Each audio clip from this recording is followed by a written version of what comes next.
Aquí empieza Más Salud, una nueva entrega de esta nueva temporada. Hoy nos vamos a concentrar quizá en algunos síntomas que nos van a llevar a un diagnóstico del cual ya les vamos a hablar. Deseo de comer permanentemente, diabetes, cansancio, dolores articulares, entre otros. Hoy la enfermedad protagonista de este capítulo en Más Salud es la lipodistrofia. ¿Cómo se puede detectar a tiempo? ¿Cuáles son realmente sus síntomas? ¿Cuál es el tratamiento más adecuado para tratar este diagnóstico? Esas preguntas las vamos a resolver a continuación en compañía de un especialista. La invitación también para ustedes es que nos acompañen durante el programa y si quieren revivir otro de nuestros capítulos, lo pueden hacer a través de nuestro canal de YouTube, @RedMásTV. Ahí encuentran todos los programas, ubican Más Salud y podemos compartir los diferentes programas como el de hoy. Bienvenidos. Según los expertos, la lipodistrofia es una enfermedad de tipo genético o adquirido que consiste en la ausencia o acumulación en ciertas partes del cuerpo de tejido graso. Generalmente se presenta en los brazos, las piernas o en la cara. Según estudios recientes, se estima que 4 personas por cada millón de recién nacidos vivos podría tener este padecimiento.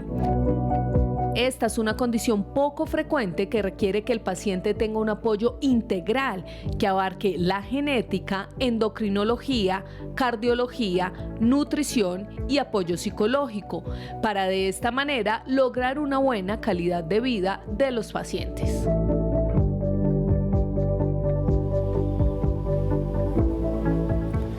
Y aquí estamos listos para compartir más información sobre esta enfermedad, la lipodistrofia. Ya está listo también nuestro invitado. Él es el doctor Carlos Estrada Cerrato, médico genetista y además médico cirujano. Doctor, bienvenido a Más Salud. Buenos días, muchas gracias por la invitación. Doctor, usted antes de empezar este programa me decía, pueden ser lipodistrofias, es decir, no es solo un diagnóstico se maneja para esta enfermedad.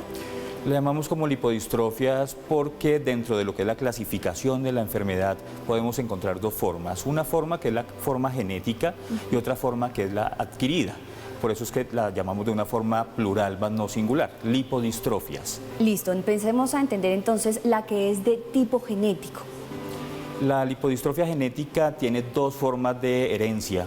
Una forma que se llama autosómica dominante, donde yo necesito solamente tener una mutación, una alteración genética para padecer la enfermedad, y otra forma que es la forma autosómica recesiva, donde yo necesito tener 2 mutaciones, en la mayoría de los casos, una heredada de mi papá, otra heredada de mi mamá, para yo poder ser afectado. Entonces, en este caso sí implica esa herencia genética. Cuando hablamos de la adquirida, ¿por qué se da? La mayoría de los pacientes con lipodistrofias adquiridas son deficiencias del tejido adiposo secundario a la administración de medicamentos en algunas regiones anatómicas o por el consumo de medicamentos, principalmente asociados a pacientes que tienen diagnósticos de VIH-Sida. Ok, o sea que sí resulta ser como un efecto secundario de algunos otros tratamientos. Sí, señora, en las formas adquiridas. Empecemos a entender entonces los síntomas. Para los 2 casos, en la forma adquirida y en la forma genética, ¿son los mismos síntomas? Son completamente diferentes. Ok, ¿cuáles son los síntomas de la adquirida? En la forma adquirida yo lo que voy a encontrar es una zona anatómica donde pierdo una cantidad de tejido adiposo. Ok, ¿como un adelgazamiento extremo? Sí, señora. Digamos, yo me coloco un medicamento sobre mi región glútea y por acción del fármaco pierdo el tejido adiposo de esa zona anatómica. Ok. Ya en la forma genética hay una cantidad de síntomas que se asocian también a esa pérdida de tejido adiposo. Al iniciar nuestro programa hablábamos de algunos síntomas, doctor, que casi podrían ser pues de muchas situaciones, como cansancio, como deseo de comer permanentemente, como dolor en las articulaciones. ¿Estas circunstancias también se presentan cuando hablamos de la lipodistrofia adquirida? No, señora.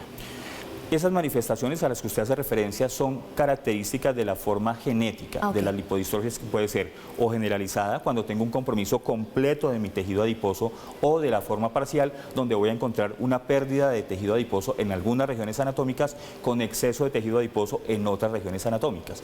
Y es ahí donde podemos ver que el paciente presenta ese deseo imperioso de estar ingiriendo alimento todo el día. Pueden aparecer algunas alteraciones metabólicas como la diabetes mellitus, aumento del colesterol, de triglicéridos, algunas otras alteraciones desde el punto de vista metabólico o hormonal. El paciente puede caracterizarse porque presenta cansancio generalizado, su sueño no es reparador, comienza a haber una alteración marcada en lo que es la ganancia de peso en algunos casos y síntomas generales que ya hacen que el paciente consulte, muchas veces ni siquiera porque tiene una condición ya definida, sino porque tiene una cantidad de síntomas que hacen que el paciente lo lleve a consultar. Cuando nosotros tratamos de entender aquí en Más Salud en Tus Manos este tipo de diagnósticos, este tipo de enfermedades, también nos referimos a la edad de desarrollo de esta identificación, sobre todo, generalmente, ¿a qué edad se empieza a identificar esa lipodistrofia? Por ejemplo, pues la genética, que se supondría uno ya podría resolverlo incluso desde el embarazo de pronto. Si yo tengo un antecedente en mi familia de una enfermedad genética, yo puedo hacer estudios en la mujer embarazada para determinar si el producto de esa gestación ya puede venir afectado con la condición. Digamos, si la mamá tiene un antecedente de lipodistrofia, que tiene un patrón de herencia dominante y yo tengo un riesgo de 50% de heredarle esa condición a mis hijos, nosotros tenemos la posibilidad de hacer diagnóstico prenatal y determinar si ese producto del embarazo ya viene afectado con la condición. En la forma generalizada, al momento del nacimiento hay unos signos clínicos que me pueden a mí ayudar a pensar que algo pasó con el recién nacido. Como el recién nacido tiene una pérdida completa generalizada del tejido adiposo, es frecuente observar en ellos muy marcadas las estructuras musculares. Como lo digo yo, siempre pareciera que el niño hubiera hecho ejercicio en el útero de mamá y hubiera nacido con una cantidad de músculo.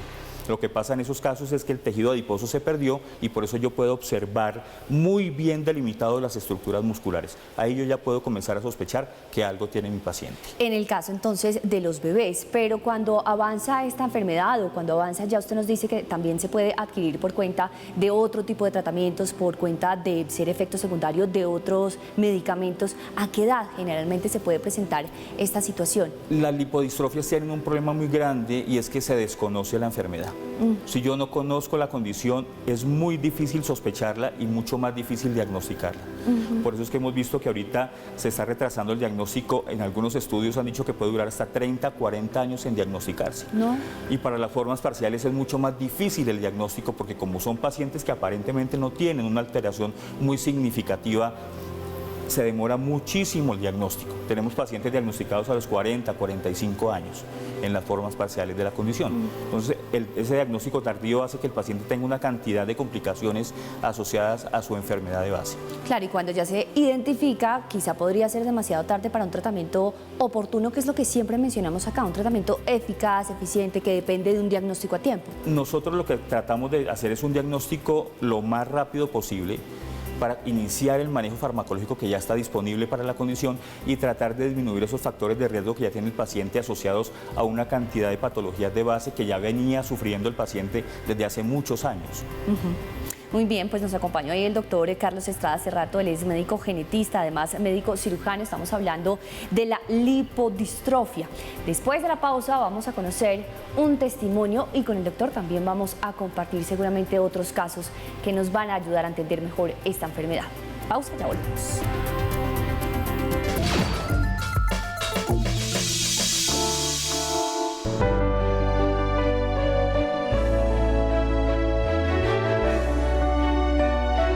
Desde muy pequeña, digamos que más o menos desde unos 13 años empecé a sentir muchos cambios físicos. Tuve muchos problemas metabólicos, colesterol alto, triglicéridos, el tema de la comida siempre estaba limitada a muchas dietas, pero nunca se sabía cuál era mi diagnóstico, nunca sabía la razón por la cual tenía distintos aspectos físicos muy notorios diferentes a la persona pues común.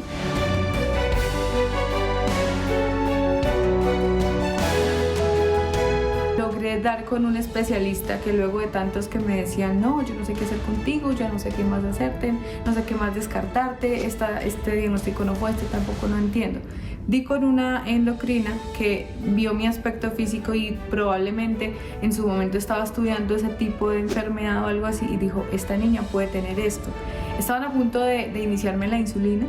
Y fue cuando ella dijo, no, este desorden no es normal, estos aspectos físicos tienen su razón de ser. Y empezó el tema de los laboratorios, del diagnóstico y solamente hasta el 2020, que fue cuando empezamos todo el tema.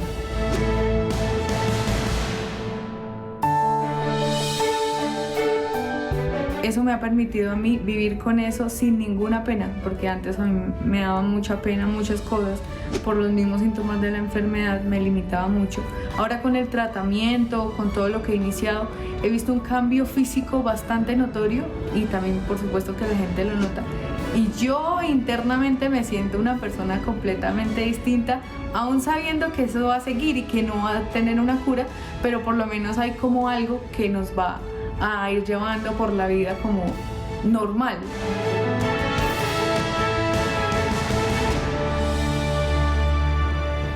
Teníamos ahí el testimonio, doctor, de Daniela. Seguimos en compañía del doctor Carlos Estrada Cerrato, médico genetista, también médico cirujano, hablando de la lipodistrofia. Y es que dentro del aspecto físico se puede entender que una persona tiene este diagnóstico, es decir, es una sospecha importante como luce el paciente. En el caso de Daniela, por ejemplo, ella lucía, digamos que más gordita. Hoy en día no se ve con la cara un poquito más grande como estaba antes, quizá con el tronco un poquito más ancho, y eso pudo haber sido esa sospecha principal para quien pudo detectar esta enfermedad. Sí, la forma que tiene la paciente es una forma parcial de la enfermedad. El caso de ella es parcial. El caso de ella es parcial. Entonces vemos una distribución excesiva de grasa inicialmente en la región facial, en la región cervical posterior y en alguna parte del tronco. Algunos otros pacientes con formas parciales tienen un aumento excesivo de la grasa en miembros inferiores con adelgazamiento del tronco. Entonces, cuando uno ve el paciente en la consulta con una distribución anómala del tejido adiposo y con una serie de síntomas o enfermedades de base, siempre hay que pensar que algo está pasando en el paciente. Como ella lo decía, me iban a iniciar insulina porque tenía una diabetes, pero nunca se pensó que esa diabetes fuera causada por una enfermedad mucho más compleja que una simple diabetes. Doctor, y es que esta enfermedad es una enfermedad rara o huérfana, por eso, digamos, la dificultad de su diagnóstico. Sí, señora, está catalogada como una enfermedad ultra rara. Estudios dicen que 1 de cada 1.000.000 de recién nacidos vivos puede tener la condición. No es una enfermedad que veamos todos los días en la consulta y eso también dificulta el diagnóstico. ¿Hay algún detonante? Porque si usted lo menciona y uno se pone a pensar, digamos que todos podríamos tener muchas enfermedades que nunca descubrimos y que finalmente nunca se evidencian los síntomas, que no afectan nuestra calidad de vida. Pero quizá para este tipo de enfermedades hay algún detonante que en algún momento de la edad, como nos decía usted, puede ser resultado de efectos secundarios de otros medicamentos por otros tratamientos. En el caso de las enfermedades genéticas, desde el momento en que yo nazco ya padezco la condición. Puede que se manifieste muy temprano en la vida, como las formas generalizadas, o puede que a medida que el paciente vaya creciendo inicien algunos síntomas que sugieran algún trastorno metabólico, porque en general la lipodistrofia son enfermedades metabólicas. Se produce por la deficiencia de una hormona que se llama la leptina. Entonces, esos pacientes en el transcurso de los años van a iniciar una cantidad de síntomas que van a sugerir alguna enfermedad de tipo endocrinológico. Si yo veo un paciente que tiene una cantidad de enfermedades endocrinas y tiene un fenotipo clínico, un aspecto físico sugestivo de la condición, yo podría sospecharla. En el caso de nuestro testimonio de Daniela, ella decía que era más bien con un tejido adiposo más evidente, es decir, más gordita, similar a quien estaba un poquito más hinchado. Pero también en esta condición hay quienes tienen como extrema delgadez, también se les alcanza a ver casi que los huesos. Sí, señora. En las formas generalizadas, como yo no tengo tejido adiposo, me veo delgado. Mi apariencia es delgada, pero esa delgadez no es sinónimo de salud en estos pacientes. Es decir, ese tejido adiposo, ¿dónde se encuentra? Se perdió. Hay una alteración en la formación de tejido adiposo. Entonces, lo que me recubre mis estructuras musculares y lo que está debajo de mi piel es tejido adiposo, que tiene una cantidad de funciones desde el punto de vista endocrino. Como los pacientes no la tienen, esa grasa tiene que irse a algún sitio. Sí. Y los sitios donde se va a ir son órganos donde normalmente no tenemos una cantidad excesiva de tejido adiposo. Se va para el páncreas, el paciente puede padecer pancreatitis. Se va para el hígado, el paciente nos hace hígado graso. Se puede ir para los vasos coronarios, hacer enfermedad coronaria, infarto agudo de miocardio y para otra cantidad de sitios anatómicos donde tenemos tejido adiposo, pero no en exceso. Y eso es lo que causa al final una cantidad de complicaciones en el paciente con este tipo de enfermedad. Otro de los puntos que también tocaba el testimonio que compartíamos con ustedes tiene que ver con la pena, con ese desarrollo social en tranquilidad, con sentirse normal, con sentirse cómodo, con lucir justamente un aspecto más bien saludable. Por eso es necesario también un acompañamiento interdisciplinario cuando se trata de un diagnóstico de este tipo de enfermedad. Señor. El manejo de la lipodistrofia es un manejo multidisciplinario. En genética lo que hacemos nosotros es confirmar el diagnóstico mediante pruebas moleculares, y una vez que confirmamos el diagnóstico, el manejo es multidisciplinario. Entonces entra a participar el endocrinólogo, la nutricionista, el fisiatra, porque necesitamos que el paciente tenga una actividad física pero que sea controlada y regular, y junto con el terapeuta físico determinar qué cantidad de ejercicio puede hacer el paciente, porque recordemos que uno de los síntomas es el dolor muscular y el cansancio. Entonces yo no puedo demandar al paciente hacer una cantidad de ejercicio porque puede tener lesiones. Endocrinólogo. Aparte de eso, psiquiatría en muchos casos, psicología, porque la alteración física es una de las alteraciones más frecuentes en los pacientes, y eso es lo que lleva a veces a consultar, ni siquiera las enfermedades de base como la diabetes o la dislipidemia, claro, sino su aspecto físico, principalmente en las mujeres.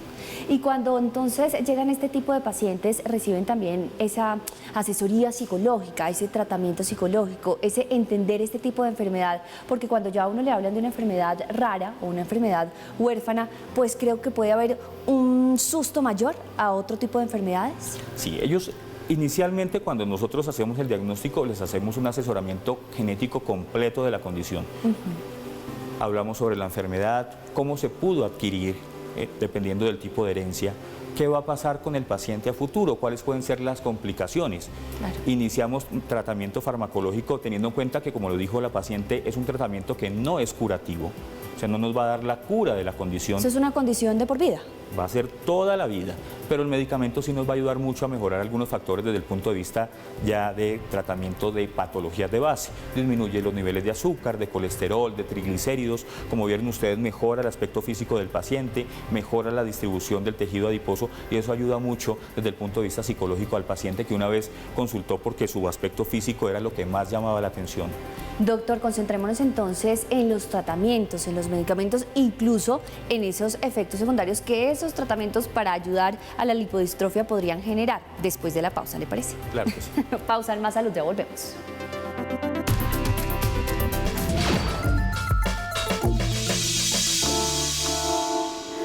Seguimos aquí en Más Salud y estamos hablando de un diagnóstico, una enfermedad denominada lipodistrofia. El doctor Carlos Estrada Cerrato, médico genetista, médico cirujano, nos acompaña. Y ya para cierre en este tercer bloque, doctor, hablemos del tratamiento. ¿Qué tan complicado, qué tan costoso, qué tan difícil es el acceso y tan doloroso quizá? Es un tratamiento que se da solamente a los pacientes que tienen la forma ya confirmada mediante estudio molecular. Pedimos el estudio molecular, confirmamos el diagnóstico, determinamos específicamente cuál es el cambio genético que tiene el paciente y clasificamos la enfermedad. Iniciamos tratamiento. Esos pacientes requieren que sean reportados al CIVIGILA, que es el sistema de vigilancia de enfermedades, en este caso huérfanas. Y una vez que el paciente ya aparece reportado en el registro de CIVIGILA, nosotros podemos iniciar la formulación del medicamento. Es un medicamento que se debe administrar de manera subcutánea, de forma diaria, y va a reemplazar esa acción de esa hormona leptina que el paciente o no produce en una forma adecuada o no produce.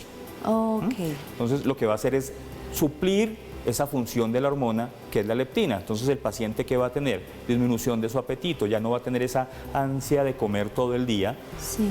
Disminuye los niveles de hemoglobina glicosilada, que es un marcador que utilizamos nosotros para ver qué tanto azúcar tiene el paciente en sangre durante un periodo de tiempo. Disminuye los niveles de colesterol, de triglicéridos, mejora la distribución de la grasa corporal y mejora mucho el aspecto físico del paciente. Y cuando el paciente llega y le pregunta al doctor, ¿cuándo me voy a volver a ver normal? Empiezo este medicamento, empiezo el tratamiento, ¿y cuándo ya voy a estar normal? Eso depende mucho del paciente y de la adherencia que tenga el tratamiento farmacológico. Si el paciente es juicioso, nosotros podemos comenzar a ver cambios en los primeros 3 meses de tratamiento. Si el paciente no tiene una adherencia farmacológica, lo más seguro es que no responda de una forma adecuada al tratamiento, al medicamento. Y es de insistir que cuando es un paciente pediátrico depende mucho de los cuidadores del niño. Claro. Si papá y mamá son juiciosos, al paciente le va a ir muy bien. Se le va a con su notar tratamiento, el juicio. claro. Pero si papá y mamá no son juiciosos, vamos a tener complicaciones. Con respecto al costo, es un medicamento de alto costo. solamente lo damos a los pacientes, como decía, que tienen un diagnóstico ya definitivo, no se lo podemos dar a cualquier otro paciente, y hacemos un seguimiento regular, no solamente por genética, sino por las demás especialidades, para ver cuál ha sido la respuesta al tratamiento. Cada paciente tiene una respuesta independiente. Nosotros en genética no manejamos grupos de pacientes, sino que manejamos pacientes específicos, porque cada uno se va a manifestar de una forma completamente diferente y la respuesta al tratamiento farmacológico en cada uno puede ser distinta.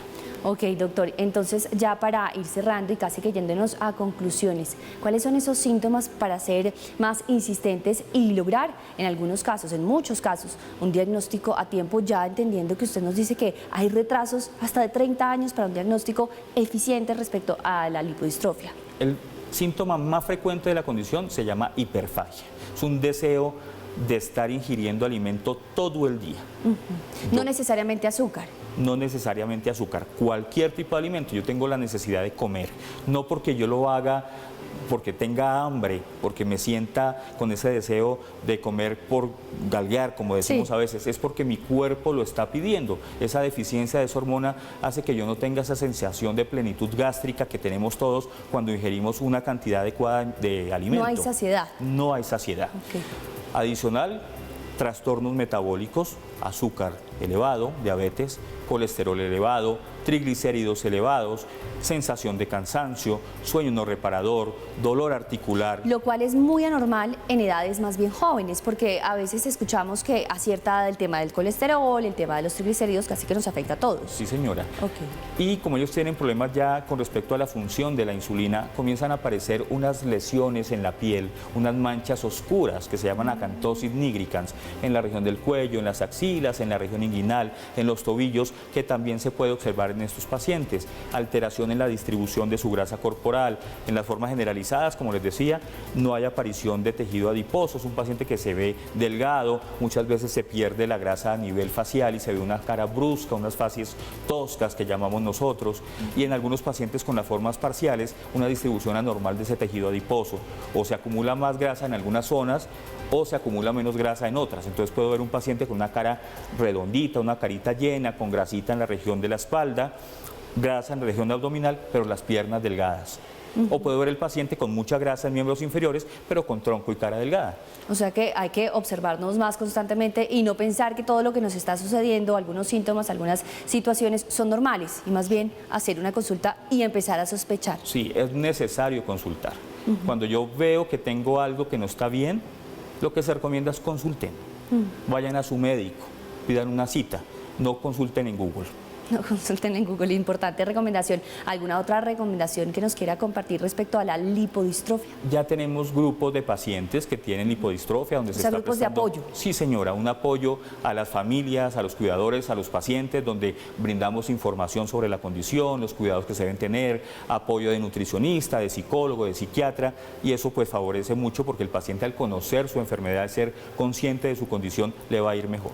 Doctor, ya nos mencionaba usted que esta es una enfermedad huérfana, una enfermedad rara. Eso implica que afecta a pocas personas en la población. En Colombia, ¿cómo estamos con esa cifra? En el momento tenemos diagnosticados con lipodistrofia aproximadamente 14 pacientes que están recibiendo tratamiento. Deben haber muchos más. ¿Que no lo saben? Que no lo saben porque no se han diagnosticado, o porque no han consultado, o porque de pronto han pasado por algún servicio médico y se ha manejado de forma independiente los síntomas. Por eso es que estamos tratando de concientizar sobre la condición para ver si logramos tener un diagnóstico mayor de la enfermedad y poder garantizar el acceso al tratamiento. Pues doctor, muchísimas gracias por acompañarnos. Hemos tenido una conversación muy productiva para entender más sobre esta enfermedad con el doctor Carlos Estrada Cerrato. Él es médico genetista, médico cirujano, hoy compartiendo más sobre esta enfermedad, un diagnóstico difícil, pero que se puede lograr a tiempo, identificando cada uno de esas situaciones anormales y acercándose al médico. Sí, señora. Muchas gracias por la invitación. Doctor, siempre bienvenido a este espacio. Ustedes también, por supuesto, bienvenidos siempre a Más Salud en esta nueva temporada. Gracias por acompañarme.